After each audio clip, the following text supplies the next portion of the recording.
وسلام على عباده الذين اصطفى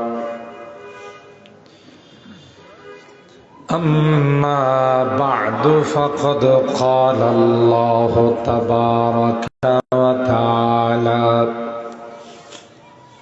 في كلامه المجيد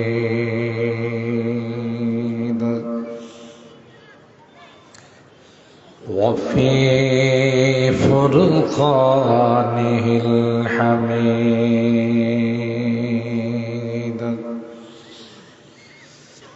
أعوذ بالله من الشيطان الرجيم بسم الله الرحمن الرحيم والشمس وضحاها والقمر إذا تلاها والنهار إذا جلاها والليل إذا يغشاها والسماء وما بناها والأرض وما طحاها ونفس وما سواها فألهمها فجورها وتقواها قد أفلح من زكاها وقد خاب من دساها وقال النبي صلى الله عليه وسلم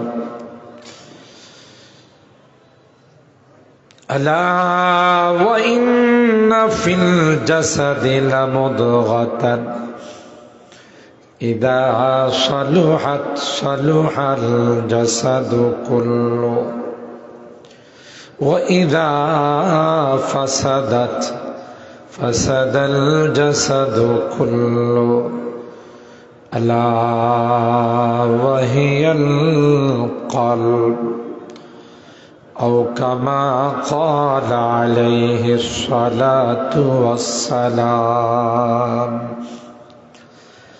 بارك الله لنا ولكم في القرآن العظيم ونفعنا وإياكم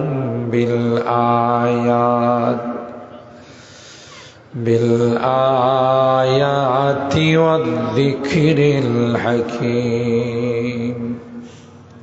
صدق الله العظيم وصدق رسوله النبي الكريم ونحن على ذلك لمن الشاهدين والشاكرين والحمد لله رب العالمين.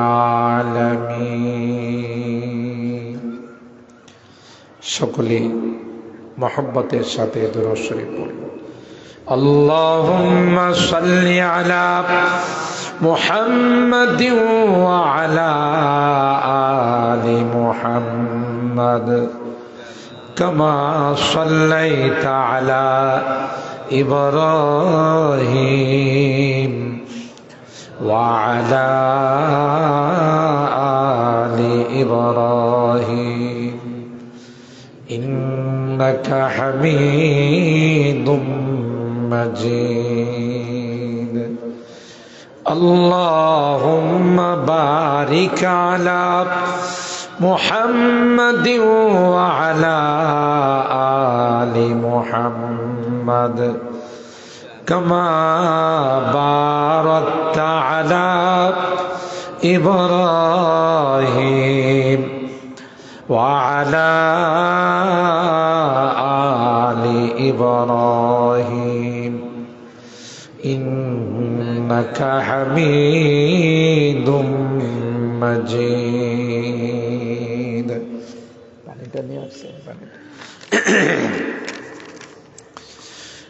আলহামদুলিল্লাহ সুম্মা আলহামদুলিল্লাহ। ঐতিহ্যবাহী আল ফালাহ ইসলামী যুব সংঘের উদ্যোগে আয়োজিত সপ্তম বার্ষিক তাফসীরুল কোরআন মহাসম্মেলনীর সমাবেত সভাপতি মণ্ডলী হযরত মাওলানা হিলাল আহমেদ সাহেব, মুহতামিম হরিপুর বাজার মাদ্রাসা, হযরত মাওলানা নুরুল ইসলাম সাহেব কুড়িগ্রামী, মুহতামিম লাফান টাউন মাদ্রাসা, হযরত মাওলানা আব্দুল লতিফ সাহেব, হযরত মাওলানা ইব্রাহিম মুস্তাফা সাহেব দামাত বারাকাতুহুম, হযরত উলামায়ে কেরাম, বেরাদারান ইসলাম, পর্দার আড়ালের মা ও বোনেরা, আল্লাহ পাকের দরবারে লাখো কোটি শুকরিয়া যে রব্বে কায়নাত দীর্ঘক্ষণ পর্যন্ত বসে অনেক বুজুর্গ উলামায়ে কেরামদের জবান থেকে কোরআন সুন্নাহর আলোকে গুরুত্বপূর্ণ আলোচনা শোনার তৌফিক দান করেছেন। এই জন্যে অন্তরের অন্তঃস্থল থেকে কালিমাতু শুকর আদায় করি, জোরে সোরে বলি আলহামদুলিল্লাহ। আজকের মাহফিলে যারা মেহমান সবাই অনেক বড় মাপের আলেম। মুফতি ইয়াহিয়া মাহমুদ সাহেব সবাই জানেন অনেক বড় মাপের ওয়াইজ, বড় মাপের মুহাদ্দিস, শেখুল হাদিস, বাদ মাগরিব বয়ান করেছেন। আমার পূর্বে হযরত মাওলানা দিলাওয়ার হুসাইন মাইজি সাহেব, তিনিও চমৎকার আলোচনা করেছেন। মাঝখানে রেজাউল করিম আবরার আপনাদের সিলেটের সন্তান গুরুত্বপূর্ণ আলোচনা পেশ করেছেন। আমার পরেও রিজওয়ান রফিকে আসতেছে, আগেও ভালো, পরেও ভালো, মাঝখানে একটু খারাপ হইলে কোনো অসুবিধা কথা কয় না। শুরুতেও ভালো, শেষেও ভালো, মাঝখানে একটু এটা কোনো আসে যায় না। তো এরকম একজন ধরে রাখেন। আমি তরুণদের মতো এত বড় গরম বক্তব্য আমি দিতে পারি না। আমার আলোচনাও তেমন সুবিধাজনক না, যেহেতু আগে পরে ভালো, মাঝখানে একটু প্রবলেম হলে অসুবিধা আছে কথা কয় না। তো এরকম মনে করে একটু বসেন, যারা অনেকে অনেকক্ষণ যাবৎ আলোচনা শুনতেছেন, একটু ইস্তেঞ্জার জন্য, পান খাওয়ার জন্য, একটু চা খাওয়ার জন্য গেছে, ইনশাআল্লাহ চলে আসবে কিছুক্ষণের মধ্যে। রিদওয়ান রফিকি সাহেব আসবেন ইনশাআল্লাহ। আমি খুব লং টাইম নয়, আবার আমার ঢাকা চলে যেতে হবে। আজকের এই মাহফিলে যাদের উদ্যোগে আল ফালাহ ইসলামী যুব সংঘ, এই নামটাকে সামনে রেখে সূরা আশ-শামসি 10টি ছোট্ট ছোট্ট আয়াত আমি তেলাওয়াত করেছি। রাসূল আকরাম সাল্লাল্লাহু তাআলা আলাইহি ওয়াসাল্লামের অসংখ্য হাদিস থেকে ছোট্ট একখানা হাদিস পাঠ করেছি। ফালাহ মানে হলো সফল কাম। যেমন মুয়াজ্জিন সাহেব আজানে ডাক দেয় হাইয়া আলাস সালাহ, এরপরে কি কয় হাইয়া আলাল ফালাহ, নামাজের দিকে আসো, সফলতার দিকে আসো। আপনি প্রশ্ন করতে পারেন নামাজে গেলে কি হবে? মুয়াজ্জিন সাহেব পরের বাক্যে বলতেছে হাইয়া আলাল ফালাহ, দুনিয়া এবং পরকালের সফলতা পায়, ঠিক না? ওই ফালাহ থেকে আসছে আল ফালাহ। অর্থাৎ আমার এই যুবকরা এই সংগঠন করেছেন জাতি ফালাহের জন্য, উপকারের জন্য, কামিয়াবির জন্য। এমন এমন কর্মসূচি তারা হাতে নিবে যাতে করে মুসলিম জাতি দুনিয়াতেও সফল কাম হয়, পরকালেও সফল কাম হয়, ঠিক কিনা বলেন? এটাই এই নামের তাৎপর্য। আর আরেকটা সংবাদ শুনলে মিলায়েন না কিন্তু, ফুল দেন। আরেকটা সুসংবাদ হলো বাংলাদেশের যেখানেই আমরা যাই, বড় বড় ইসলামী মহাসম্মেলন, তাফসীরুল কোরআন মাহফিল হয়, সব কয়টা মাহফিল অধিকাংশ আমার সমাজের যুবকরা এগুলোর পরিচালনায় থাকে। খুশি? হ্যাঁ, বেশি গরম হয়ে থাকে, বেশি গরম হয়ে থাকে, হ্যাঁ বেশি গরম, এই জন্য না করছি মিলাইতে। জি জি, কোনো সমস্যা নেই, ঠিক আছে। আমি একটা জিনিস মনে করে, বয়স হয়েছে তো, এটা নিয়ে যান। আমার মনে হচ্ছে দেশের আকাশে আবার কলেমার পতাকা উঠবে ইনশাআল্লাহ। যে পরিমাণ যুবকরা ইসলামের দিকে অগ্রসর হচ্ছে, গজওয়ায়ে হিন্দ বেশি দেরি নাই, আর পৃথিবীর আকাশে কালিমার পতাকা উঠতেও বেশি দেরি নাই। কথা বলেন ঠিক কিনা?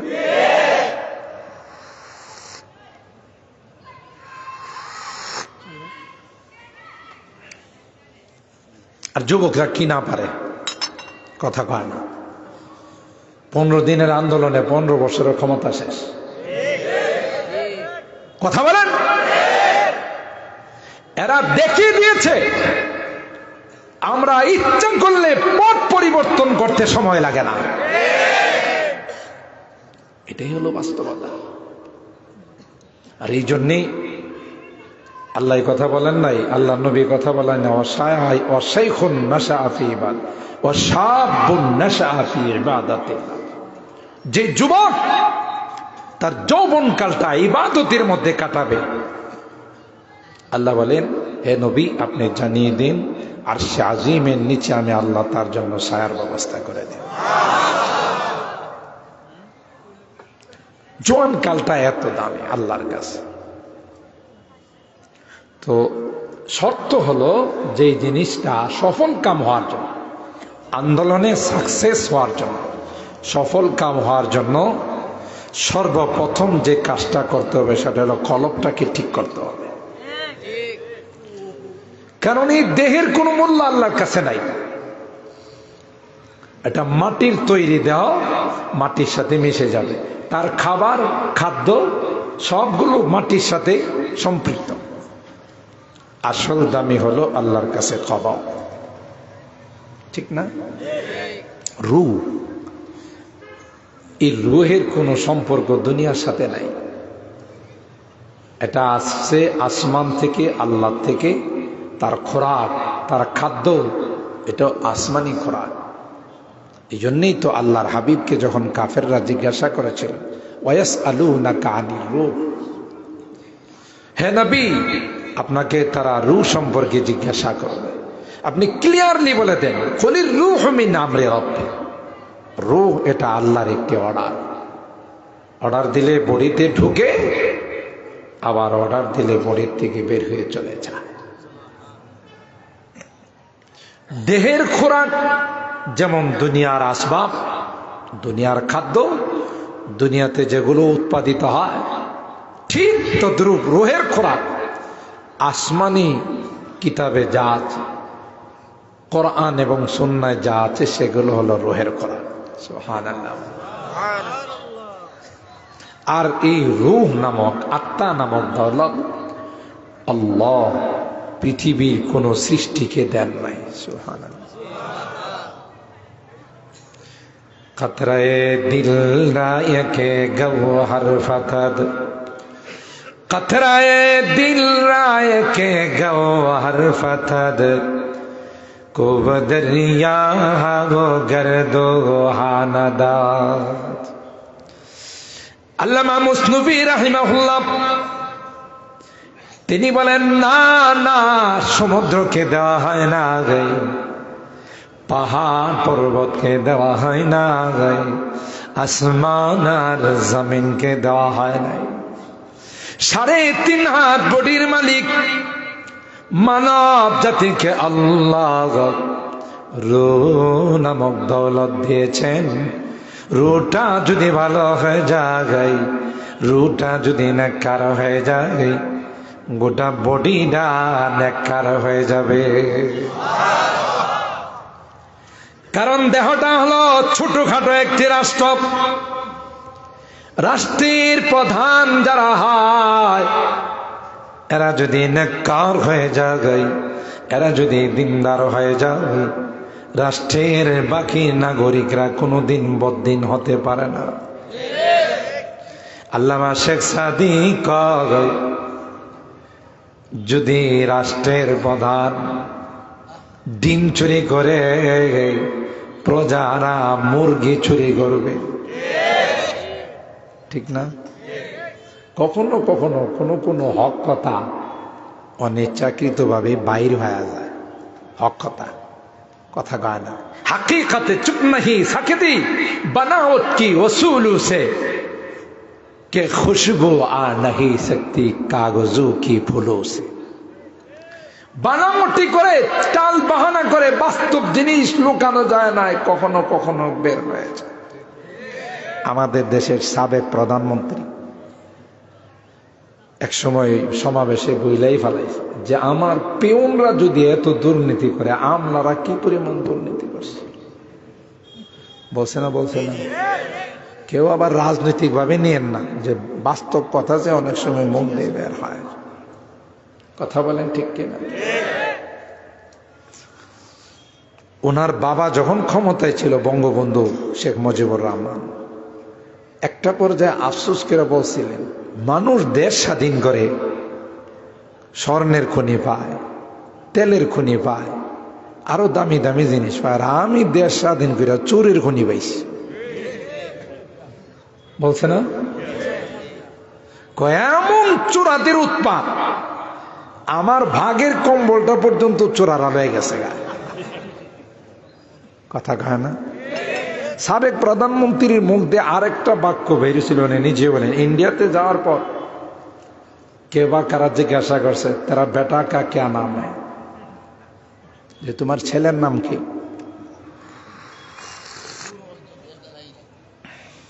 তিনি তখন বলেছিলেন সজীব ওয়াজেদ জয়। তখন যারে যে জিজ্ঞাসা করছিল, হ্যাঁ, তখন নাকি ওনারে বলছেন, উনি নিজে বলছেন, আমার ये तो और एक नमरूद का बच्चा है। কথা কয়, ये तो और एक नमरूद का बच्चा है। উনি নিজে আমাদের শোনা গেছে এই কথা, আমারে কইছে। কথা কোন ঠিক কিনা? ইউসুফ আলাইহিস সালামকে জুলাইখা কত জ্বালাইছে। সূরা ইউসুফের মধ্যে আল্লাহ সবচেয়ে বিস্তারিত যে ঘটনার আলোচনা করছে, নাহনু নাকুসু আলাইকা আহসানাল কাসাস বিমা আওহাইনা ইলাইকা হাযাল কুরআন ওয়া ইন কুনতা মিন ক্বাবলিহি লামিনাল গাফিলিন। ও নবী, এত সুন্দর করে কোন ঘটনা আমি বর্ণনা করি নাই যে ঘটনা আমি ইউসুফ নবীর বর্ণনা করছি। কথা বলেন ঠিক কিনা? এই মহিলা বহু জ্বালাইছে আল্লাহর নবী হযরত ইউসুফ আলাইহিস সালাম। সব ঘটনা ওখানে বর্ণিত আছে। একটা পর্যায়ে জুলাইখা স্বীকার করে ফেলছে, আল আনা হাসহাসাল হক আনা রাওয়াতুহু আন নাফসিহি ওয়া ইন্নাহু লামিনাস সাদিকিন। জুলাইখা বলতেছে যে জাহাপনা, আসলে আজকে সত্য কথাটা কই। ইউসুফের মোটেও দোষ নাই, জেলখানায় 7 বছর, এটা আমার ষড়যন্ত্র। قالت ما جزاء من أراد بأهلك سوءا إلا أن يسجن أو عذاب أليم। আজিজি মিশরকে যায় বলল, যে যুবক তোমার স্ত্রীর সঙ্গে এই জাতীয় কিছু মনোভাব পোষণ করে, তার শাস্তিটা কি হওয়া দরকার? তুমি বিচার দিছো, দেখো তোমার স্বামী কি বিচার করে। ওরে বাবা, সে নিজে আবার বলে দিতেছে শাস্তিটা হওয়ার দরকার ইল্লা আইয়ুস জানা আও আযাবুন আলীম। তার একটা কাজ করো, জেলখানায় বন্দি করে দাও, অথবা কঠিন পানিশমেন্ট দাও। তুমি তো বাদী, বিবাদীর বিরুদ্ধে মামলা করছো, ফাইসালা কি আসে দেখো। নিজের থেকেই ফাইসালা দিতেছে, হয় হেরে জেলখানায় দেন, না হয় কঠিন শাস্তি দেন। চিন্তা করছে কি জানে, যে আমি যেভাবে অভিযোগ দায়ের করছি জল্লাদ ডাইকা যদি ইউসুফরে মাইরা ফেলায় তা আমও যাইব সালাও যাইব। আমার কথা আপনারা বুঝতেছেন না? কষ্ট হইতেছে? কারণ আমি যদি বলি যে মাইরা ফেলাও, তাহলে তো আমার সব টার্গেট মিস। এই জন্য আমও যাইব সালাও যাইব। নিজেই রায় দিতেছে, একটা কাজ করেন, ওর জেলখানায় বন্দি রাখেন, না হয় কঠিন পানিশমেন্ট দেন। এই জন্য আল্লাহ কোরআনে কারীমে নারীদের চালবাজিকে আজিম বলছেন, ইন্না কাইদা কুন্না আজিম। আর শয়তানের চালবাজিকে আল্লাহ বলছেন, ইন্না কাইদা শাইতানি কানা দাঈফা। যে নারীরা এমন, মা রাআইতু মিন নাকিসাতি আকলিন ওয়া দীনিন আযহাবা লিলুব্বির রাজুলিল হাজিম মিন ইহদাকুন্না। আল্লাহ হাবিব বলেন, ওরে বাপ রে বাপ, বিচক্ষণ পুরুষকে মুহূর্তের মধ্যে ঘোরায় ফেলায়। কথা কয় না? নারীরা তো ওয়াজ শুনতেছে না, কিছু শুনলে অসুবিধা না, বেশি শুনলে আবার কালকে মিছিল বাইর করতে পারে। কথা কয় না? এই আলফালা যুব সংঘরা এদের বিরুদ্ধে মানববন্ধন করতে পারে যে এ মৌলবীরে কে দাওয়াত দিছে, এ মৌলবী আইসা আমগো এলাকায় আমাদের বিরুদ্ধে কথা কয়ে গেছে। আমি বলছি না কোরআনে বলছে? বলেন, দেখে আমার বক্তব্য না কোরআনের বক্তব্য? বুঝা গেল শয়তানের ষড়যন্ত্র তাদের কাছে হার মানতে বাধ্য। কথা বলেন ঠিক কেনা? কিন্তু জুলাইখা একটা পর্যায়ে স্বীকার করে, আনা রাওয়াতুহু আন নাফসিহি ওয়া ইন্নাহু লামিনাস সাদিকিন। বাসা যত যা ষড়যন্ত্র সব আমার, ইউসুফের একটু দোষ নাই। কথা বলেন ঠিক কিনা? একটা সময় দেখা যায় হক জিনিস মুখ দিয়ে কি হয়ে যায়, কথা কয় না, বাহির হয় না। না, হক কখনো গোপন থাকে না। মুহতারাম হাজিরিন, তাই আগে এই কলবকে ঠিক করতে হবে। এই জন্য আমাদের আকাবের সিলেটের যত শায়খরা ছিল ইসলাহে নফসের লাইনে মেহনত করে গেছে। আওলাদে রাসূল শাইখুল আরব ওয়াল আজম হযরত হুসাইন আহমদ মাদানী বাংলাদেশের যে মাটিকে সবচাইতে বেশি ভালোবাসে এটা হলো সিলেটের মাটি। এই জন্য আমরা তো সারা বাংলাদেশে মাহফিল করি। বাংলাদেশের কোনো ডিস্ট্রিক্ট নাই যেখানে বারংবার আমাদের যাওয়া হয় না। টেকনাফ থেকে তেঁতুলিয়া, রূপসা থেকে পাটুরিয়া, এত উলামা প্রেমিক, দিন প্রেমিক বাংলাদেশের কোথাও নেই যে এরকম সিলেটের মাটিতে আছে। এটা আমার তাছাড়াবার কথা বলতেছে। সিলেটের মানুষ, এই যে মাঝে মধ্যে আপনাদের সিলেটে বয়ান করতে আসি বা ইউটিউবে দেখি, রাস্তাঘাটে হোটেলে মোটেলে কোথাও দেখা হলেই গিয়ে মুসাফা, এরপরে হাল পড়শি করা। একটা রক্তের মধ্যে ওলামা ভক্তি মিশে আছে। কথা কয় না? ওলামাদের প্রতি, আল্লাহ ওয়ালাদের প্রতি একটা শ্রদ্ধা, একটা ভালোবাসা। সিলেটের মানুষের ছোট হোক বড় হোক, জওয়ান হোক বড় হোক, প্রত্যেকের রগ রেশায় মিশে আছে। এটা ভালো লক্ষণ। উহিব্বুস সালিহিনা ওয়ালাস্তু মিনহুম লাল্লাল্লাহা ইয়ারযুকুনি সালাহা। কবি ডাক দেয়া কয়, আমি ওলি হতে পারি নাই,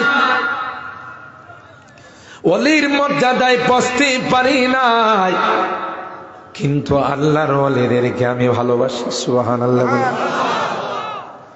এ ভাই, এই ভালোবাসাটা এত বড় দামি। আল্লাহর হাবিব কয়, আল মারউ মা'a মান আহাব্বা। দুনিয়াতে যে যাকে ভালোবাসবে পরকালে তার সঙ্গে তার হাসর হবে। আর জোরে বলেন সুবহানাল্লাহ। সেই ভালোবাসাটা হতে হবে অন্তর দিয়ে, মুনাফিকি মার্কা ভালোবাসা নয়, তাইলে দুনিয়াতে ধরা পড়ে যাবে। একটা সময় একরামুল মুসলিমিনের নামে ভাই দাওয়াত তাবলীগের সাথীরা আরেক ভাইয়ের মুখের মধ্যে গোশতের টুকরাটা তুলে দিত। এ ভাই আপনি গোশতির টুকরাটা খান, আমি খাবো না, ভালো খাবারটা আপনি খান। এমন ভালোবাসা ছিল, এমন মহব্বত ছিল। এখন আমার মতের বিরুদ্ধে চলে গেছে, গলার মধ্যে আমি ছুরি চালাই। কথা কয় না? বুঝা গেল এটা ভালোবাসা না, এটা ছিল মুনাফিকি। যদি বাস্তবে তোমার অন্তরের মধ্যে দিন আসতো, বাস্তবে যদি তোমার অন্তরের মধ্যে দিনের সমত চলে আসতো, আর যাই হোক তোমার হাতে কোনোদিন জবাই করার ছুরি উঠতো না, তোমার হাতে কোনোদিন পিস্তল উঠতো না। কথা বলেন ঠিক কিনা? তুমি আর এক মুসলমানকে কোনোদিন জবাই করতে পারতে না। বুঝা গেল তুমি আসল ইমানদার নয়, মুনাফিক মার্কা তুমি ইমানদার। কথা কি ঠিক বলছি? রাগ করেন না, কেউ বোঝার জন্য বলছি। মুঝে মানো তো জান্নাত মে যাও, না মানো তো জাহান্নাম মে যাও। বিশ্ব আমরের কথা বুঝতেছেন তো? উর্দু। আমারে মানলে জান্নাতে যাইবা, আর না মানলে জাহান্নামে যাইবা। এটা স্বঘোষিত, নিজেকে নিজে যিনি বিশ্ব আমির দাবি করছে। আমি তো বলি স্লোগান তো দাজ্জালের, কথা কয় না? দাজ্জালের কথা হাদিসের মধ্যে আসে। দাজ্জাল আইসা বলবে আমার ডান হাতে জান্নাত, বাম হাতে জাহান্নাম, আমারে মানলে জান্নাতে দিব, না মানলে জাহান্নামে দিব। তাহলে বর্তমান বিশ্ব আমিরের স্লোগান আর দাজ্জালের স্লোগান মিলছে না? মিলছে না? দাজ্জাল যেখানে আসবে বাবেলুত ইসরায়েলের, বর্তমান বিশ্ব আমিরও ওখানে কয়েকবার সফর করছে। কথা কি আমার বুঝতেছেন? ওখানকার কান পড়া নিয়ে এই বাংলাদেশে এসে ফতোয়াগুলো দিয়েছিল যে মসজিদে ইমামতি করে, মাদ্রাসায় পড়ায়া মুয়াজ্জিনি করে যারা বেতন নিবে, তাদেরই বেতনটা বেশ্যা নারীর উপার্জন থেকেও আরো নিকৃষ্ট। বুঝতেছেন? বহুদিন দাওয়াতের মেহনত করছেন, কিন্তু আসল জিনিস ঠিক হয় নাই। এই জন্য আল্লাহ 8টা কসম খাইছেন। কয়টা? এই যে আমি আয়াত তিলাওয়াত করছি, তাফসীরের সময় নাই, শুধু অনুবাদ রাখো। কলম ঠিক হয় নাই। আমি তো, আমার বাবা, আমার দাদা, আমার বংশধর তাবলীগের কাজ করছে, আমি এটা জোর করে হলো আমি এটাতে থাকবো। কথা বলেন ঠিক কিনা? কি উদ্দেশ্য ছিল জানেন? এই ফতোয়ার পিছনে কঠিন রহস্য। আপনাদের বোঝার জন্য বলছি, রাগ করেন না। কেউ ওনাদের অনুসারী থাকলে পায়ে ধরে বলি, রাগ করেন না, আপনি বুঝার চেষ্টা করেন। আলহামদুলিল্লাহ অনেকে বুঝতেছে, ওলামায়ে কেরামদের হাতে তাওবা করে সঠিক পথে আসতেছে। কথা বলেন ঠিক কিনা? যাদের কপাল ভালো তাদেরকে আল্লাহ হেদায়েত দিবে, আর কপাল ভালো না হলে ওই আবু জাহেলের সাথে হাসর হবে। আমান কাতালা নাফসান ফাকান্নামা কাতালান নাস জামিআ। কোরআনে আল্লাহ বলেন, একজন মুমিনকে যদি কেউ ইমানদার হিসাবে হত্যা করে, সেজন্য গোটা পৃথিবীর সবাইকে হত্যা করে ফেলে। কত বড় ধমক, কত বড় ওয়াইদ!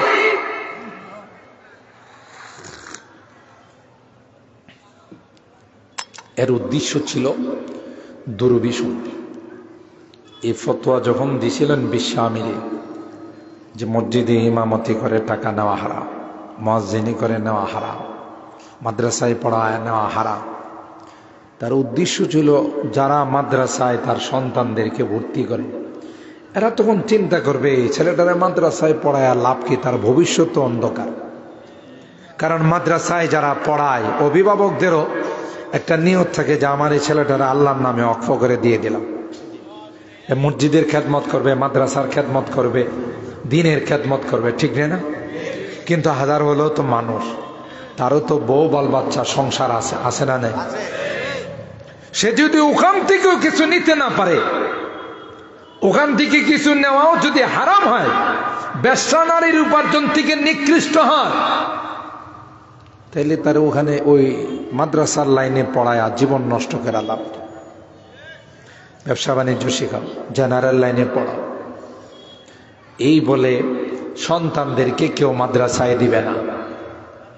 আর মাদ্রাসায় যদি সন্তান দেওয়া না হয়, সিলেটের কওমি মাদ্রাসাগুলো খোলা থাকবো না বন্ধ থাকবো?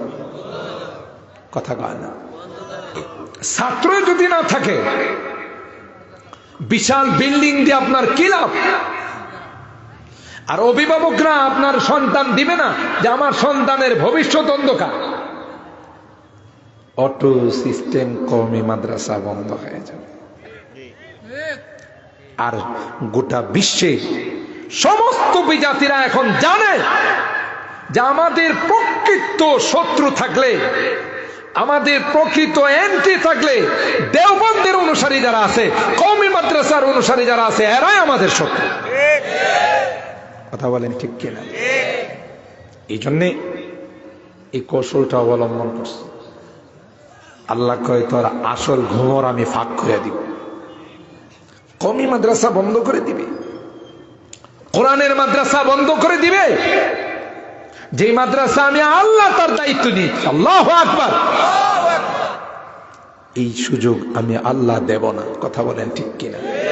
তাই জাতির সামনে আসল মুখোশ উন্মোচন করে দেওয়া হয়েছে।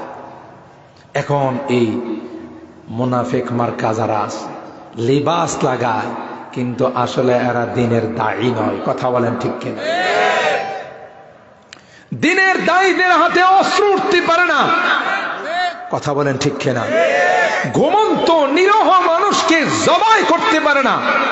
আমি তো বলি, এরা এই দাওয়াত ও তাবলীগের মেহনতে আসার আগে ডাকাত ছিল, মাঝখানে পোশাক পাল্টাইছে। ওই যে একটা কথা আছে যে অস্ত্র জমা দিছি, প্রশিক্ষণ জমা দেই নাই। কথা কি ঠিক বললাম? আগে ডাকাতি করত, মাঝখানে কিছুদিন পোশাক আশাক লাগা দরবের সাহায্যে কুল্লু শাইইন ইয়ারজু ইলা আসলিহি, আবার ডাকাতের দিকে ফিরে গেছে, আবার সন্ত্রাসীর দিকে ফিরে গেছে। কথা বলেন ঠিক কিনা? আজকে আমাকে একজন গুরুত্বপূর্ণ ব্যক্তি ফোন দিয়ে বলতেছে, হুজুর এই কি শুরু হলো? আমি বললাম যে শুরু হবে না, ইবলিস তো মরে না, ইবলিস তো অসুস্থ হয় না। কথা কয় না? এ শয়তানের বাচ্চার কোনোদিন সর্দিও লাগে না, যে কয়েকটা দিন হাসপাতালে ভর্তি হলো তো জাতি একটু নিরাপদ থাকতো। কথা কয় না? ঠান্ডাও লাগে না। এই যে এত রাত হয়ে গেছে, গিয়ে দেখেন হ্যাঁ ঘুমায় নাই, আপনাদেরকে এই ওয়াসওয়াসা দিতেছে যে আরে মাহফিল কত হয়, বসে বসে এখানে সারা রাত মাহফিল শুনতে নয়, বাড়িতে না কালকে সকালে দোকানে যেটি। কথা কয় না? তো এই ইবলিস তো জিন্দা, এই জন্য ইবলিস চায় না এই কাজটা সহি নাজের উপরে, সহি তরিকার উপর চলে। আল্লাহ কয় যত ষড়যন্ত্র, যত আকৃতিতে আসবে, কিয়ামত পর্যন্ত এই দিনের ধারাবাহিকতা, ইসলামের এই আলো জ্বলতেই থাকবে, কেউ তাকে বাধাগ্রস্ত করতে পারবে না। দাওয়াত ও তাবলীগ চলবে, ভণ্ডামির দাওয়াত ও তাবলীগ চলবে না, সহিহ লাইনের আল্লাহ নবীর তরজের দাওয়াত ও তাবলীগ চলবে। কথা বলেন ঠিক কিনা? ভাই বুঝার চেষ্টা করেন, রাগ করেন না। আপনি যদি কথা কন সারা জিন্দিগি তাবলীগ করেছি, মা ওয়াজাদনা আলাইহি আবানা, বাপদাদার আমল থেকে করিস। আল্লাহ কয় আওয়ালাউ কানা আবাহুম লা ইয়াকিলুনা শাইআ ওয়া লা ইয়াহতাদুন, এরা ভুল পথে চললে তুমি কি সে পথে চলবে? সুবহানাল্লাহ। আল্লাহ বলেন না, এই ষড়যন্ত্র কাজ হবে না। অনেক শক্তিশালী ভিত্তি নিয়ে এই মাদ্রাসাগুলো, এলমে ওহির কারখানাগুলোকে বানানো হয়েছে। কথা বলেন ঠিক কিনা? ওই আসল জিনিস বিশুদ্ধ করার জন্য, তাজকিয়ায়ে নফস করার জন্য ষড়যন্ত্র করে কেউ এই লাইটকে অফ করতে পারবে না। ঠিক কিনা বলেন? জোয়া দিয়ে ফারাসে উঠি গোজি হ্যাঁ ওয়াহি তকবীর হা, তুমি কেমনে এটা অফ করবে? সর্বপ্রথম নারায়ে তাকবীরের আওয়াজ আসহাবে কাহফের যুবকদের জবান থেকে বের হয়েছিল। কথা বলেন ঠিক কিনা? जो वादिए फारा से उठी गोजी है वही तकबीर, हस्ती के सनम खानों के लिए, हस्ती के सनम खानों के लिए होता है हरम तामीर। इल्म हुनर का गहवारा तारीख का वो से पारा है, हर फूल हाय के शोला है, हर शर्व यहाँ में नारा है। अल्लाह खुद साक़ी कौसर मेरा की, मैं खाने की बुनियाद। তোমার এত বড় দুঃসাহস, তুমি জানো ইতিহাস জানা? এই সকল মাদ্রাসাগুলোর ভিত্তি রেখেছেন সরকারে দু আলম নবী। দুনিয়ার গোটা শক্তি একত্রিত হয়েও তার বিন্দু পরিমাণ কোনো ক্ষতি করার সাহস রাখে না। ঠিক কিনা বলেন? এটা কি নরম মনে করছো? আল্লাহর হাবিব এসে ভিত্তি রাখছে। গোটা কওমি মাদ্রাসাগুলোর সম্পর্ক দেওবন্দের সাথে, দেওবন্দের সম্পর্ক রওজায়ে পাকের সঙ্গে, রওজায়ে পাকের সম্পর্ক আরশে আজিমের সঙ্গে। ফুৎকার দিয়ে অফ করে দিবে, তাই না? কথা বলেন ঠিক কিনা? खुद साक़ी कौसर मेरा की, मैं खाने की बुनियाद।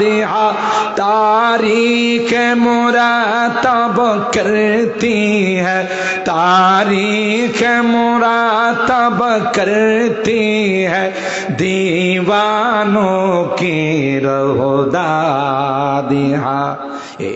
इल्म हुनर का गहवारा तारीख का वो से पारा है, हर फूल हाय के शोला है, हर शर्व यहाँ में नारा है।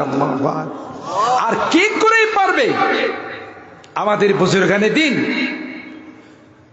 মাদ্রাসাগুলোর ভিত্তি রাখছেন ইখলাসের সাথে। দুনিয়ার কোনো পদ পদবীর কোনো লোক তাদের ছিল না। একমাত্র কেবলমাত্র শুধুমাত্র তাদের উদ্দেশ্য ছিল আল্লাহর বান্দারা কিভাবে দ্বীন পেয়ে যা, কোরআন পেয়ে যা, মানুষ কিভাবে জাহান্নাম থেকে বেঁচে যায়। কথা বলেন ঠিক কিনা?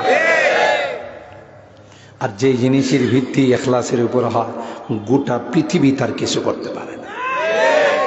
দারুল উলুম দেওবন্দের বাণীদের মধ্যে একজন ছিলেন হাজী আবেদ হোসেন, একজন হাজী সাহেব মানে, কিন্তু তার ইখলাস ছিল পাহাড় পরিমাণ। সুবহানাল্লাহ কবেন না? आबिद के यकीन से रोशन है सादात का सच्चा साफ अमल। পরিষ্কার সত্যিকার আমল ছিল, ইখলাসের উপর ভিত্তি ছিল। आबिद के यकीन से रोशन है सादात का सच्चा साफ अमल। आँखों ने कहा देखा होगा, आँखों ने कहा देखा होगा, इखलास का ऐसा ताज महल।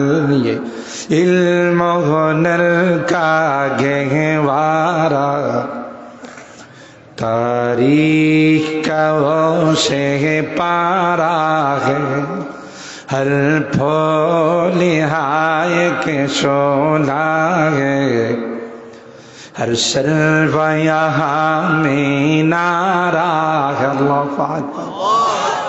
जो शम्अ यक़ीन रोशन है यहाँ, वो शम्अ हरम का परतौ है। এখানে যে কোরআনের লাইট জ্বলতেছে এটা রানা প্লাজার মতো মনে করেন না। তখনকার স্বরাষ্ট্রমন্ত্রী ছিল এক মগা চৌধুরী। কি নাম ছিল? ঘুমাই গেছেন আপনারা? স্বরাষ্ট্রমন্ত্রীর নাম ছিল মগা চৌধুরী। কি ছিল? মখা। মখা, এই যে মখা মানে মগা, কথা কয়।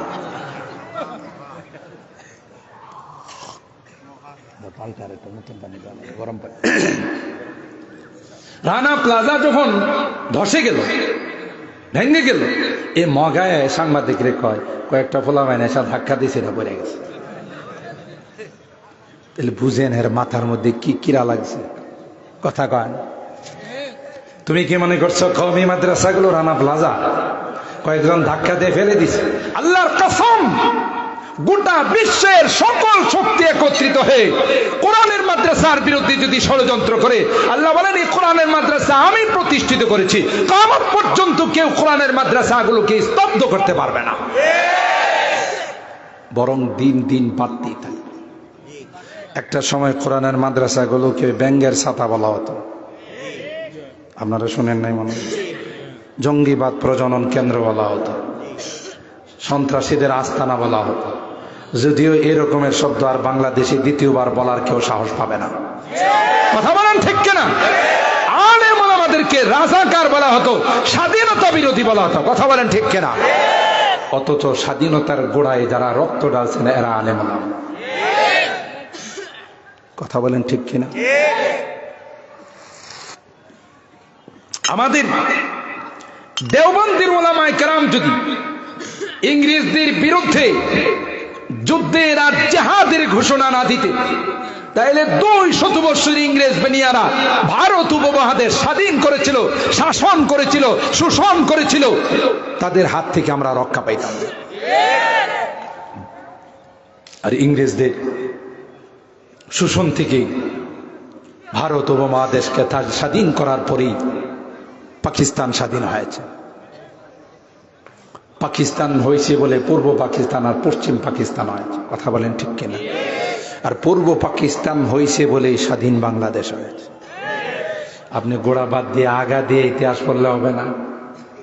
গোড়া থেকে দিল্লির চান্দনী চৌক থেকে নিয়ে খায়বর পর্যন্ত এমন কোন বৃক্ষ ছিল না যার ডালে ডালে আমাদের আকাবেরদের লাশ ঝুলন্ত ছিল না, কথা বলেন ঠিক কিনা? আমাদের আকাবের মিল্লাত উলামায়ে কেরামদেরকে গরম তৈলের মধ্যে মাছের মতো ভুনা করছে, তারপরে স্বাধীনতা পেয়েছি। আর আজকে তাদের সন্তান আমাদেরকে তোমরা স্বাধীনতা বিরোধী বলো, কথা বলেন ঠিক কিনা? এখনো বাংলাদেশে প্রতিটা ইঞ্চি মাটির জন্য যদি কেউ রক্ত দিতে যায়, তাহলে সবার আগে উলামায়ে কেরাম যাবে, কথা বলেন ঠিক কিনা? কারণ উলামায়ে কেরামদের সুইস ব্যাংকে কোনো টাকা জমা নাই, উলামায়ে কেরামদের কোনো সেকেন্ড হোম নাই, বিদেশে কোনো বাড়ি নাই যে আকাশ মেঘলা দেখলে ওরাল দিয়ে চলে যাইব। এরা এদেশে জন্মাইছে, এদেশেই তাদের মৃত্যু। মাঝে মধ্যে দুর্যোগের সময় দেখা যায় কারা সবার আগে থাকে। বন্যা বলে, সিডর বলে, আইলা বলে, মহামারী করোনা বলে, যখন নেতারা গ্লাসের ভিতরে যায় বসে রয়েছে, ঠিক না? বড় বড় ভিআইপি, সিআইপি, ভিআইপি, এগুলো বিশ্ব স্বাস্থ্য সংস্থা ফতোয়া দিছে, সাবধান, কাছাকাছি যাওয়া যাবে না, করোনা ঢুকে যাবে। এই জন্য মাস্ক লাগাইছে 5টা, দেখছেন না? শুধু মাস্ক না, নিরাপত্তা টুপি, হ্যান্ড গ্লাভস, পিপিএ, ওরে বাবা, এ প্যাকেটের ভিতরে ঢুকে রয়েছে, ঠিক না? এরপরেও হয় নাই, গ্লাসের ভিতরে যায় ঢুকছে, করোনা যেন এর কাছে যাইতে না পারে। আর দেখা গেছে করোনা ওর কাছে গিয়া কয়, স্যার আসসালামু আলাইকুম, কথা কয় না। মাদ্রাসাগুলো খোলা ছিল, কোরআনের প্রতিষ্ঠানগুলো খোলা ছিল। আল্লাহর কসম, কোথাও বাংলাদেশের একটা কোরআনের মাদ্রাসার ছাত্র করোনায় মারা যায় নাই। বিআইপিদের কাছে যখন করোনা গিয়া কইছে স্যার আসসালাম, তুমি কে? যার ভয় আপনি ক্লাসে ঢুকছেন, কথা কয় না।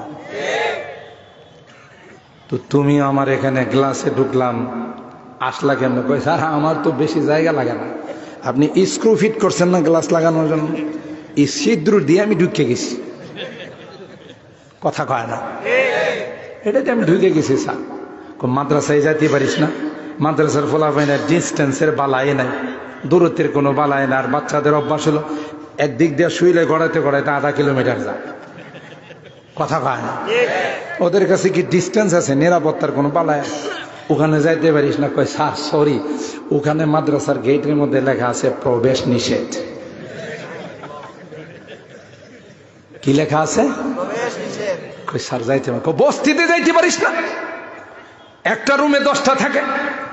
কই স্যার এটা ঠিকই কইছেন, কিন্তু এরা তো নিম্ন শ্রেণীর মানুষ, আমি হইলাম বিআইপি, আপনি হইলেন বিআইপি, বিআইপি চিনে, কথা কয় না। অথচ বিশ্ব স্বাস্থ্য সংস্থার ফতোয়া শুনে আমার দেশের এক শ্রেণীর হলুদ সাংবাদিকরা লেখালেখি শুরু করছিল, টক শোতে বলা শুরু করছিল যে করোনায় যারা মারা যাবে তাদেরকে গুরুস্থানে দাফন করা যাবে না। কি করতে হবে? দাদাদের মতো পোড়াই দিতে হবে। আরে হিন্দুরা তো পোড়ায়, এরা জানে মরলে আল্লাহ পোড়াইব, তা আমরাই পোড়াই দিই, কথা কয় না। আমাদের দেশে তাদের দাদাদের মিশন বাস্তবায়ন করতে চাইছে, তাদেরকে জিজ্ঞাসা করা হলো কেন পোড়াই দিতে হবে কেন? করোনা এত পাওয়ারফুল রোগ, করোনায় আক্রান্ত হয়ে কেউ মারা গেলে তারে যদি গুরুস্থানে দাফন করা হয়, আগে যারা ময়রা রয়েছে ওরাও করোনা আক্রান্ত হয়ে যাবে, কথা বলে। এই জন্য তাদেরকে দাফন করা যাবে না। কিন্তু আল্লাহ দেখিয়ে দিয়েছে এক ঝাঁক নায়েবে রাসূল ওয়ারাসাতুল আম্বিয়ারা অলিতে গলিতে মহল্লায় পাড়ায় অ্যাম্বুলেন্স নিয়ে তারা বলছে করোনায় কেউ আক্রান্ত থাকলে আসেন আমরা সেবা দেওয়ার জন্য আসছি, বলে নাই? করোনায় কেউ মারা গেলে তার কাফন দাফনের টোটাল ব্যবস্থা আমরা করব। যারা এই সেবায় অলিতে গলিতে মহল্লায় মহল্লায় গিয়ে ডাকাডাকি করছে, এরকমের একজন আলেমও করোনায় আক্রান্ত হয় নাই। জাতির যখন দুর্যোগ আসে, বন্যা আসে, বিভিন্ন রকমের দুর্যোগ আসে, মানুষের পাশে সবার আগে যারা দাঁড়ায় এরা হলো ওলামায়ে কেরাম। ঠিক বললাম? ওলামায়ে কেরাম আমার এই যুবকদেরকে সাথে নিয়ে, বিভিন্ন সংগঠনের যুবকদেরকে সাথে নিয়ে তারা সবার আগে সামনের দিকে অগ্রসর হয়। আর তোমরা যখন আকাশ মেঘলা দেখো উড়াল দিয়ে চলে যাও। কাদেরকে স্বাধীনতা বিরোধী বলো? কথা বলেন ঠিক কিনা? इस्लाम के इस मरकज से हुई तकदीस आया आजादी की। দেওবন্দ থেকে সর্বপ্রথম স্বাধীনতার আওয়াজ উঠছে, কথা বলে। इस्लाम के इस मरकज से हुई तकदीस आया आजादी की। इस बाम हरम से गूंजी है, इस बाम हरम से गूंजी है सोबारज़ा आजादी की। इल्म हुनर का गहवारा तारीख का वो से पारा है। हर फूल हाय के शोला है, हर शर्ब यहाँ में नारा है। अल्लाह अकबर। है अज़्म हुसैन अहमद से बपा हंगामाए গিরোদারিহা।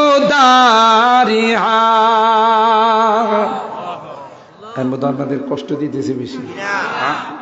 আমার পরবর্তীতে 10 মিনিট পরে রেদওয়ান রফিক সাহেব চলে আসবে, কিছু আবদার আসছে তো তাড়ানোর জন্য, এই জন্য দু একটা লাইন বলতেছি, পাশাপাশি কথা চলে আসছে। যারা বিরোধিতা করে ওরাই নিষ্পেষিত হয়ে যায়, নিপাত চলে যায়। কোরআন কোনোদিন নিপাত যায় না। কথা বলে কোরআনওয়ালারা ছিল, আছে, থাকবে। যারা বিরোধিতা করেছে তাদের কপালে জুতা ছাড়া কোনো কিছুর হাদিয়া মিলে নাই। এটা হলো বাস্তবতা, কারণ আল্লাহ তার দায়িত্ব নিয়েছে। হযরত হুসাইন আহমদ মাদানী, যে কথা একটু আগে বলেছিলাম, শাইখুল আরব আল আজম, তার থিওরি ছিল বাংলাদেশ, পাকিস্তান, ইন্ডিয়া সব এক থাকবে, কোনো আলাদা রাষ্ট্র করা হবে। একটা সময় আসবে মুসলমানদের পাওয়ারে গোটা ভারত উপমহাদেশ ইসলামী হুকুমত কায়েম হয়ে যাবে।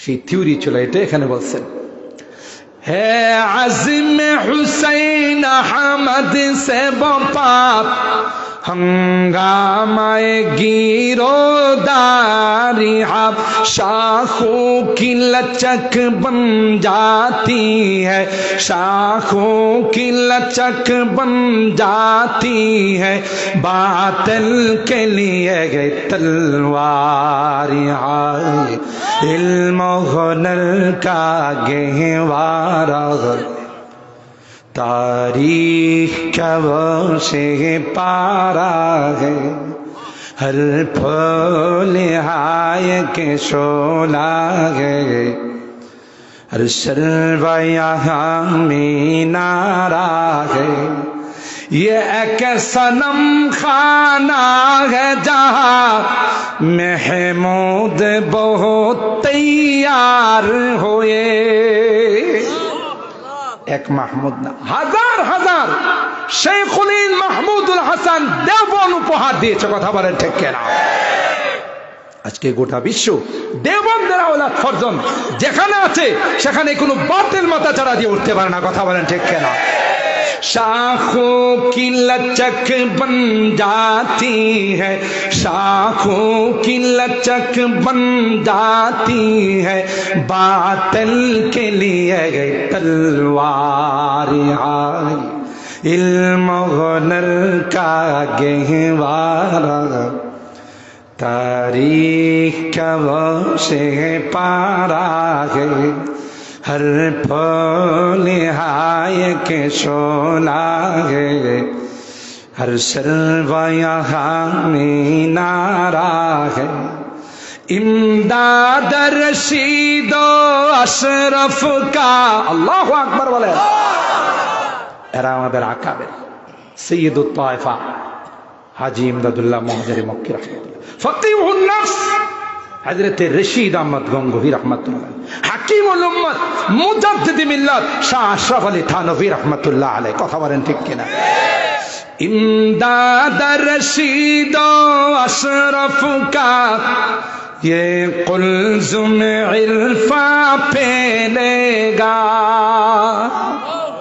তাদের রেখে যাওয়া এই খুশবু গোটা বিশ্বের মধ্যে এখন ছড়িয়ে পড়তেছে। কথা বলেন ঠিক কিনা? इमदाद रशीद अशरफ का ये कुलजुम इरफा फैलेगा, ये शजराए तैयब फैला है, ये शजराए तैयब फैला है, ताउसात इनका फैलेगा, इल्म हुनर का गहवारा, तारीख कब से पारा है, हर फूल हाय के शोला है, हर शर्वा यहाँ मीनारा है। अल्लाहु আকবার। আল্লাহ বলেন ওয়াশ-শামসি ওয়া দুহাহা, সূর্যের কসম, তার আলোর কসম, ওয়াশ-শামসি ওয়া দুহাহা ওয়াল কমারি ইযা তালাহা, চন্দ্র যখন তার কিরণটা চতুর্দিকে ছড়িয়ে দেয়, ওয়ান নাহারি ইযা জাল্লাহা, সকালবেলায় সূর্য যখন উদিত হয় গোটা পৃথিবী আলোকিত হয়ে যায়, ওয়াল লাইলি ইযা ইয়াগশাহা রাত্রির অন্ধকার যখন পুরা রাত্রটা অন্ধকারাচ্ছন্ন হয়ে যায়, ওয়াসসামাই ওয়া মা বানাহা, আসমান এবং আসমানের মধ্যে আল্লাহ যা কিছু ভিত্তি রেখেছেন, ওয়াল আরদি ওয়া মা তাহাহা, জমিন এবং জমিনের মধ্যে যা কিছু আল্লাহ সমতল করে রেখে দিয়েছে, ওয়া নাফসিন ওয়া মা সাওয়াহা, নফস এবং নফসের মধ্যে যা কিছু আল্লাহ রেখে দিয়েছেন, ফাআলহামাহা ফুজুরাহা ওয়া তাকওয়াহা, কখনো নফসের মধ্যে নেক জিনিস আসে, কখনো বদ জিনিস আসে। কথা বলেন ঠিক? আল্লাহ কয়ে গোলাম, এই 8টি জিনিসের কসম করে আমি বললাম, قد أفلح من زكاها, যারা তার নফসটাকে নেককার বানাইছে রে, ওরাই হলো সফল কাম। وقد خاب من دساها, আল্লাহ বলেন যারা নফসকে বদকার বানাইছে এরাই চিরকালে ক্ষতিগ্রস্ত। কথা বলেন ঠিক কিনা? আল ফালাহ। সুতরাং আল ফালার আমার কলিজার টুকরা যুবকদেরকে বলে যাব, মেহনত করতে হবে, কর্মসূচি দিতে হবে। কোন বিয়ে শাদীর শুরুতে যেন গায়ে হলুদ আর মরিচের নামে কোন ঢোল বাজনা, গান বাজনা, বেহায়া পড়া যেন হতে না পারে। কারণ যে বিয়ের শুরুতে গায়ে হলুদ আর মরিচ, আপনারা বলতে পারে মরিচের কথা তো আপনার কাছে শুনলাম, ডেস্ক লাগায় সামনে যুবক যুবতীরা নাচানাচি করে না, করে কথা কয় না। নাচানাচি করে কখন? কোনো কিছু না লাগাইলে। তাহলে আগে কি লাগাইছে? গায়ে মরিচ লাগাইছে। এই জন্য আমি এটা কই গায়ে হলুদ আর মরিচ। যেই দাম্পত্য জিন্দিগির শুরুতেই হারাম দিয়ে সূচনা হলো, এই দাম্পত্য জিন্দিগির থেকে যে সন্তান আসবে এটা আব্দুল কাদের জিলানী হবে, এটা নিঃসন্দেহে শাহ শিকদার হবে, এটা নিঃসন্দেহে টুকাই সুমন হবে, এটা কালা জাহাঙ্গীর হবে, ওই শির মতো বদমাশ হবে। গোড়া তুমি নষ্ট করে দিলে। এটা দুর্নীতিবাজ হবে, কলম গুতা দিয়া মানুষের জায়গা আত্মসাৎ করবে, আদালতের মধ্যে অন্যায় রায় দিয়ে বেকসুর মাসুম মানুষদেরকে ফাঁসির কাস্টে জড়াবে। কথা বলেন ঠিক না বেঠিক? এই জন্য আসল জায়গা ঠিক করতে হবে। আল্লাহ পাক যে আলোচনা শুনলাম, আরো শুনবো, এর সবচেয়ে বেশি আমাদের মেহনত করার দরকার এই নফসের উপর। আল্লাহ যেন আমাদেরকে নেককার নফসওয়ালা বানাই দেন। সকলে বলুন আমিন। ওয়া আখিরু দাওয়ানা আনিল হামদুলিল্লাহি রাব্বিল আলামিন। আসসালামু আলাইকুম ওয়া রাহমাতুল্লাহি ওয়া বারাকাতুহু। রেদওয়ান রফিক সাহেব আসছেন না? শুনেন শুনেন, বসেন বসেন বসেন, 5 মিনিট একটু বসেন, কেউ যায় না, বসেন। তারপরে যাইতেছেন, বসেন। আমি তো জানি সিলেটের মানুষ খুব ভদ্র মানুষ, এই তো মাশাআল্লাহ বসে গেছে। কমিটির পক্ষ থেকে আবদার, মুসাফির মানুষ, একটু দোয়া করার। দোয়া আবার মনে করেন না শেষ হয়ে গেছে, আসল বক্তাই রয়ে গেছে, কথা কয় না। চীনা বাউনের পয়সা লাগে, কথা কয় না। রেদওয়ান রফিক সাহেব উপস্থিত হয়ে গেছে। কমিটির একটা আবদার, 5 মিনিটের একটু দোয়া। যারা দাঁড়িয়ে আছেন বসে পড়ুন। দোয়ার আদব হলো বসে দোয়া করা। আল্লাহুম্মা ইহদিনাস সিরাতাল মুস্তাকিম সিরাতাল লাযীনা আন'আমতা আলাইহিম মিনান নাবিয়্যিন والصديقين والشهداء والصالحين ربنا ظلمنا أنفسنا وإن لم تغفر لنا وترحمنا لنكونن من الخاسرين ربنا فاغفر لنا ذنوبنا وكفر عنا سيئاتنا وتوفنا مع الأبرار رب ارحمهما كما ربياني رب ارحمهما كما ربياني صغيرا রব্বুল আলামিন। আল্লাহ আল ফালাহ ইসলামী যুব সংঘের উদ্যোগে আয়োজিত আজকের তাফসীর মাহফিলে আল্লাহ কোরআনে কারীমের আলোচনা শোনার পর আমরা কিছু সংখ্যক গুনাহগার বান্দা তোমার শাহী দরবারে হাত, আল্লাহ মেহেরবানি করে জিন্দেগীর সকল গুনাহগুলো মাফ করে। এ মালিক, তাওবা করে দিছি, আর জীবনে কোনোদিন গুনাহ করব না, আর জীবনে কোনোদিন নামাজ ছাড়ব, আর জীবনে কোনোদিন হারাম খাইব না, আর জীবনে কোনোদিন বেপরদাই চলব না। আল্লাহ মেহেরবানি করে আমাদের তাওবা গুলোকে কবুল করে। কিয়ামতের কঠিন ময়দানে আমাদের কি তুমি গুনাহগার বলে ডাক দিও না। কোরআনে পড়েছি রে, গুনাহগারদেরকে তুমি গুনাহগার বলে ডাক দিও, আর বলবে ওয়ামতা যুলিয়াউমা আইয়ুহাল মুজরিম। এ পাপাচারের দলেরা, এ পাপিষ্টের দলেরা, আমার নেককার বান্দাদের থেকে আলাদা হয়। ওই দিন যদি আমাদেরকে তুমি গুনাহগার বলে ডাক দাও, কার কাছে যাব? কে গো আমাদেরকে মাফ করবে? আমাদের তো দ্বিতীয় কোনো খোদা নাই। আল্লাহ, তাই তো কাঙ্গালের মতো, ভিক্ষুকের মতো দুইখানা হাত বাড়াইলাম, আসামির কাঠ গড়াই দাঁড়াইয়া ক্ষমার হাতগুলো বাড়াইলাম। আল্লাহ মেহেরবানি করে আমাদের হাতগুলোকে তুমি কবুল করে নাও। এ মালিক, আলফালা ইসলামী যুব সংঘ, আল্লাহ আমার এই যুবকদেরকে জান্নাতি যুবক হিসাবে কবুল করে নাও, আসহাবে কাফের যুবকের মতো কবুল করে নাও। আল্লাহ গজওয়াহিন যখন শুরু হয়ে যাবে, এ মালিক ইসলামী আন্দোলন যখন শুরু হয়ে যাবে, আমার এই যুবকদেরকে তুমি মুজাহিদ হিসাবে কবুল করে দিও। আমার মুরব্বীদেরকে আবু বকরের মতো বানাই দিও। পর্দার আড়ালের যে মা বোনরা হাত উঠে, আল্লাহ আমার মা বোনদেরকে আবেদা, জাহেদা, সালেহা, নেককার, দিনদার আম্মা জান খাদিজাতুল কুবরা, আয়েশা সিদ্দিকা, ফাতেমাতুজ জাহরার মতো বানাই। আমাদের অনেকেরই সন্তানেরা প্রবাসে আছে, বিদেশের বাড়িতে আছে, আল্লাহ তাদেরকে তুমি ভালো রাখো, সহি সালামতে রাখো, তাদের কামাই রুজি রোজগারে বরকত দিও আল্লাহ, আবার সহি সালামতে আমাদের খুলে পৌঁছাই।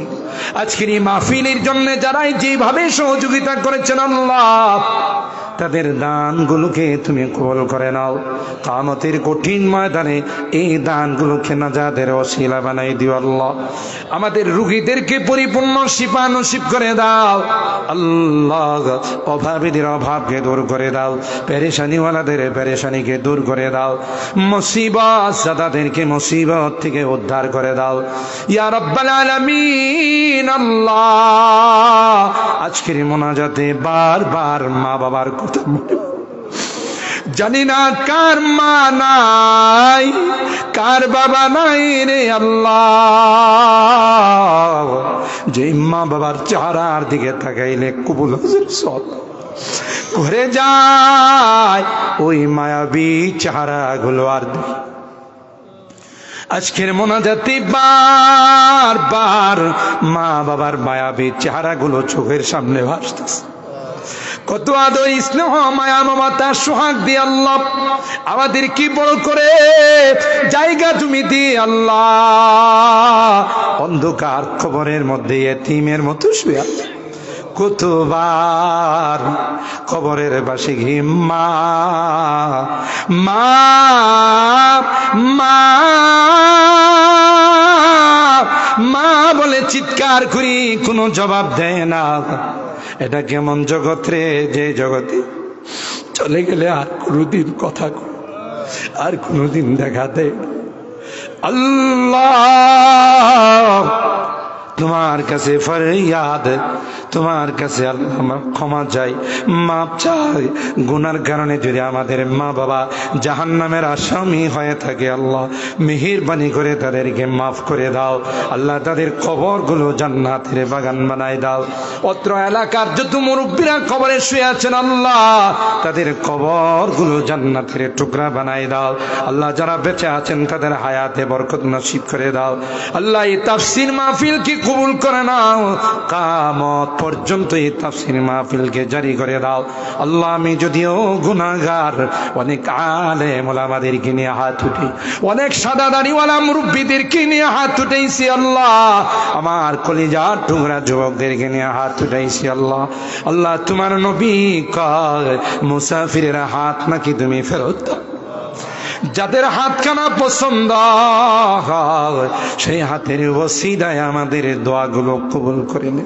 রব্বানা তাকাব্বাল মিন্না ইন্নাকা আনতাস সামিউল আলিম ওয়া তুব আলাইনা ইন্নাকা আনতাত তাওয়াবুর রহিম।